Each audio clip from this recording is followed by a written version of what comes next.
নমস্কাৰ বন্ধু বান্ধৱীসকল, আজি আপোনালোকক দেখুৱাবলৈ ওলাইছো আমাৰ যিটো সতেজ লোকেল মাছ নদীৰ পৰা গৈ পেলাই বজাৰত ওলাই গৈ আমাৰ ঘৰে ঘৰে ৰাতিপুৱা যায়। সেই মাছটো ক'ৰ পৰা যায় আজি আপোনালোকক বৰাকটাৰ পৰা দেখুৱাম। আৰু বৰাকটাৰ ধুনীয়া সৌন্দৰ্য পৰিৱেশটো চাওক। এনেকৈ জতা জালত আহে আৰু নাওত আহি মাছ এইকণত আগ হয় আৰু দাগ হৈ পেলাই আমাৰ মাজলৈ মাছসমূহ যায়গৈ লোকেল মাছ। এইপিনে চাপৰিলেও আপোনালোকে যাব পাৰে আৰু এনেকৈ আহি পেলাই ব্ৰহ্মপুত্ৰৰ বৰাকটাত আহি মাছটো লৈ আহে নাৱৰীয়াসকলে। ব্ৰহ্মপুত্ৰৰ পৰা য'ত দিয়া মাছটো আহি থাকে, য'ত দাগ হয় তাকে আজি আপোনালোকক দেখুৱাবলৈ যত্ন কৰি দাগ হৈ আছে। খুৰা বহি আছে, খুৰা মহৰি হয়, এতিয়া দাগ হৈ আছে। দেখুৱাই যাম আজি সকলো আপোনালোকক আমাৰ জীয়া মাছটো ক'ৰ পৰা আহে।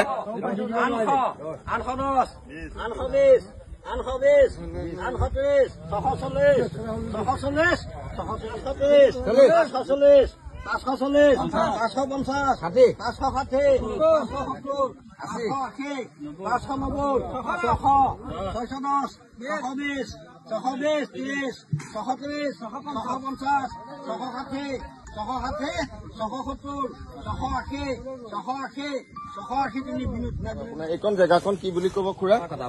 বৰাকটা ন? আৰু ৰাতিপুৱা কেইটামান বজাৰ পৰা এইখন মাছৰ দাম? 6টামান বজাৰ পৰা হয় ন? তাৰপিছত মানে বেপাৰীসকলে লৈ পেলাই গাঁৱে ভূঞে যায় ন?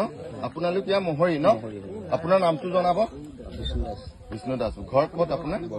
হয়। আৰু এই খুৰা মহৰি হয় ন? খুৰা আপোনাক এটা নমস্কাৰ দিলো। নমস্কাৰ। আপুনি এইটো ব্যৱসায়টো কিমান দিনৰ পৰা হৈ আছে? এইটো প্ৰায় 40 বছৰমান হ'ল। 40 বছৰ হ'ল। আপোনাৰ নামটো জনাব খুৰা। শ্ৰী দুৰ্গেশ্বৰ দাস। দুৰ্গেশ্বৰ দাস ন? আপোনাৰ ঘৰ? বিহগুৰি বৰদিবিয়া। বিহগুৰি বৰদিবিয়া ন? হয়। আপোনালোকে এই মাছটো ইয়ালৈ মানে ৰাতিপুৱা কেইটামান বজাত পোৱাকৈ আহে? ইয়াত বৰ্তমান মাছটো আমাৰ 6টা বজাৰ পৰা ষ্টাৰ্ট হৈ থাকে। হয় হয়। আমি মানে 5:30 আহি এইখিনি পাই যাওঁ। হয়। মানে এইখন জেগাত 12 মাহে মাছ আহে নে? এইখন জেগাত আপোনাৰ 12 মাহে মাছ নাহে। যেতিয়া পানীটো আপোনাৰ ইয়াত ডাঙৰ হৈ যায়, ইয়াৰ পৰা আমি স্থানান্তৰিত কৰি পেলাই আগলৈ লৈ গুচি যাওঁ।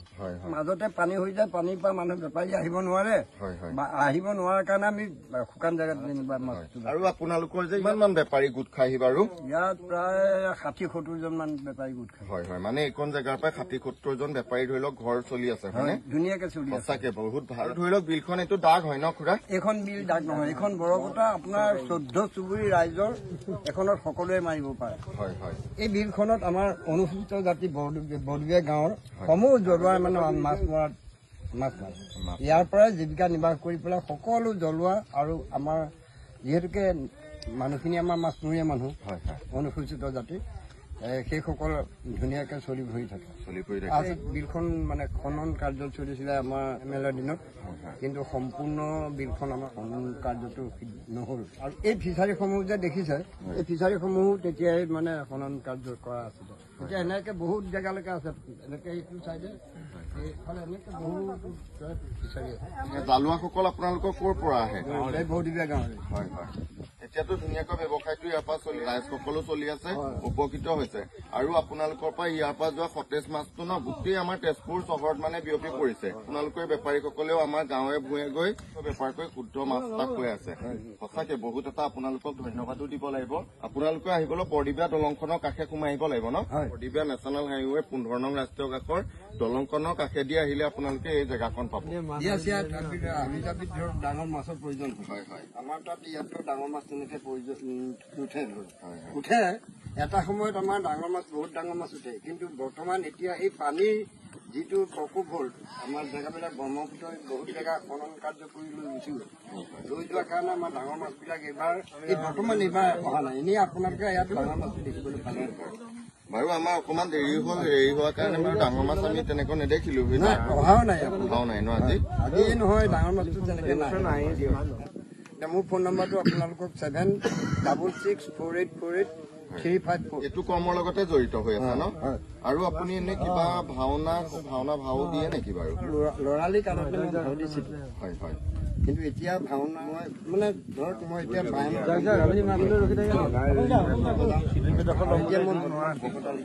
ভকতালি কৰে ন? আপুনি এনে বিহু চিহু মাৰিছিলে নেকি বাৰু? আগতে মাৰিছিলো। আপোনালোকে হয়তো আপোনালোকৰ বিখ্যাতেই হ'ব মানিক শইকীয়া বুলি বিহুৱা দলটোৰ আমি তাৰে এতিয়া সেই বিহুৱা দলটো নাই চাগে? আপোনালোকে ইমান ধুনীয়া মনোমোহা প্ৰাকৃতিক সৌন্দৰ্য অকণৰ মাজত থাকে, সেইকাৰণে সৌন্দৰ্যটোৰ মাজত অকমান বিহু আৰু অকমান ভাওনা বচনতা আপুনি শুনা কৰি দিয়ক। অতিকৈ চেনেহৰ মুগাৰে আৰে সমিলন ফালি ঘুৰি ফুৰা মই এক জ্বলন্ত খনি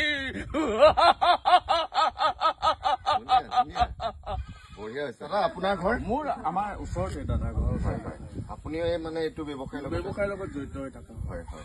আপোনাৰ নামটো জনাব। মোৰ নাম শ্ৰী পুলিন দাস। হয় হয়। আপুনি ভাওনা ধুনীয়া কৰি থাকে ন? কৰো। এই জেগাটোত আপোনালোকৰ ধুনীয়া পৰিৱেশ এটা হৈ থাকে। আৰু এই বৰ্তা কৰ হয়? বৰ্তা বৰ্তাই কি কৰে? মানে গৰু আছে ন? বৰ্তাৰ মানে বহাও আছে ন? এয়া বৰ্তাহঁতে গৰু চৰ চৰাই ন? আপোনাৰ নামটো জনাওকচোন বৰ্তা। কৃষ্ণৰাম দাস। কৃষ্ণৰাম দাস। আপোনাৰ বয়সটো কিমান হৈছে? 72 মান ন? চাপৰি এই জেগাটোত আপোনালোকে আহিলে খাটি খোৱা অসমীয়া মানুহৰ কষ্ট আৰু ফূৰ্তিটো আপোনালোকে দেখিব। এইটো জেগাটো ভাওনা কৰি বচন মাতি বিহু গাই ধুনীয়া আনন্দ কৰি আছে। খুৰা বহুত ভাল লাগিল। আৰু আপুনি মানুহজন বহুত ব্যস্ত। খুৰা এইটো বয়সতো বহুত লিখা পঢ়া বহুত ব্যস্ত, কাৰণ বহুত হিচাপ আহি থাকে হয়নে? হয়। সেইকাৰণে আপুনি লাগক। আৰু ধন্যবাদ এটাও দিলো আপোনালোকক। কৈ থাকে আমি যে ধুনীয়াকৈ বহি ঘৰতে খাই থাকো, ইয়াৰ পৰা মাছটো যায়। সেইকাৰণে আপোনালোকে ক'ৰ পৰা যায় তাকে আজি মই দেখুৱালোহি। জালুৱা কিমানজন মান আছে বাৰু খুৰা? 50 জন মান আছে। 50 জন মান জালুৱা আছে ন? আৰু সেই 50 জন জালুৱাৰটো প্ৰতিজন মানুহৰে এটা হাজিৰা আছে চাগৈ?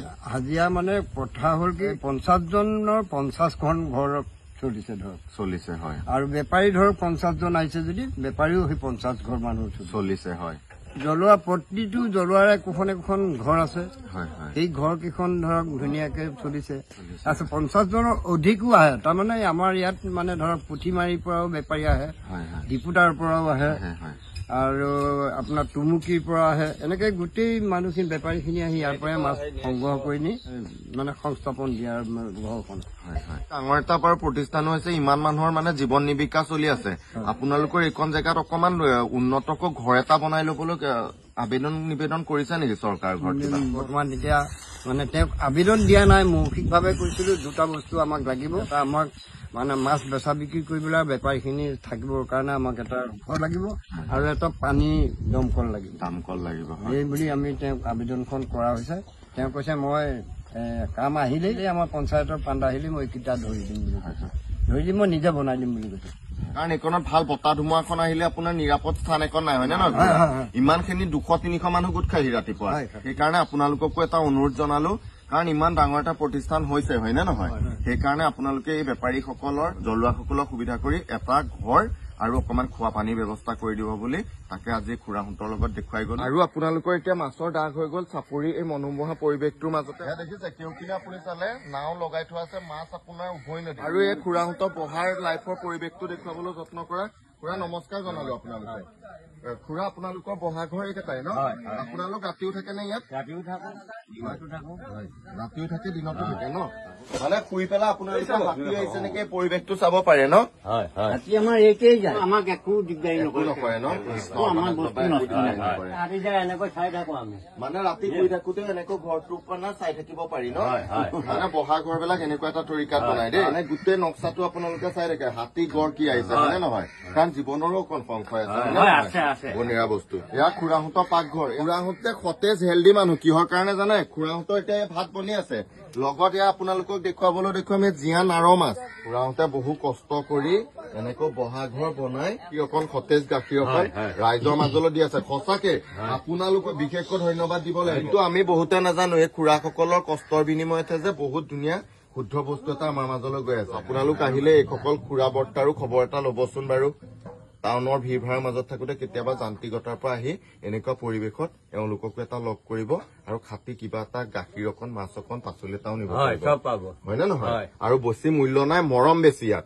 আপোনাৰ মৰমতে ৰঙালাও এটা পানীলাও এটা মাছ কেইটামানো মানে দি পঠিয়ায় উভয় নদী। আমাৰ তাত পাবলৈ আপোনাৰ নাই, কিন্তু আপোনালোকৰ ইয়াত চাপৰি জেগা যদিও মৰম চেনেহটোৱে বেলেগ। সঁচাকে আপোনালোক দুজনৰ আদৰ্শ হওক, আপোনালোকৰ এই পৰিৱেশ সদায় জীয়াই থাকক। গৰু কিমানজনী মান আছে আপোনালোকৰ? গৰু আছে 20-22টা মান ন? মৰা ডিপুটা বুলি কয় যে মৰা ডিপুটা নদীখন খোলাগুটি দলংখন ন? খোলাগুটি মৰা ডিপুটা আহি আছে লাগিছে। আৰু আপোনালোকৰ মাছৰ কাৰণে আহি পেলাই চাপৰিৰ বহাৰ খুৰাহঁতে এখন মানে পিয়ৰ চাহ খোৱালে তাকে দেখিছে ধুনীয়াকৈ। অকল গৰু গাখীৰতে বনাইছে ন? গৰু গাখীৰত বনাই আমাক চাহো খুৱাইছে। সঁচাকে আপোনালোক আহিব, অকমান সঁচা মৰম লৈ যাব। সেইকাৰণে আপোনালোকক আজি দেখুৱাই গলো, চাই যাব। ধন্যবাদ।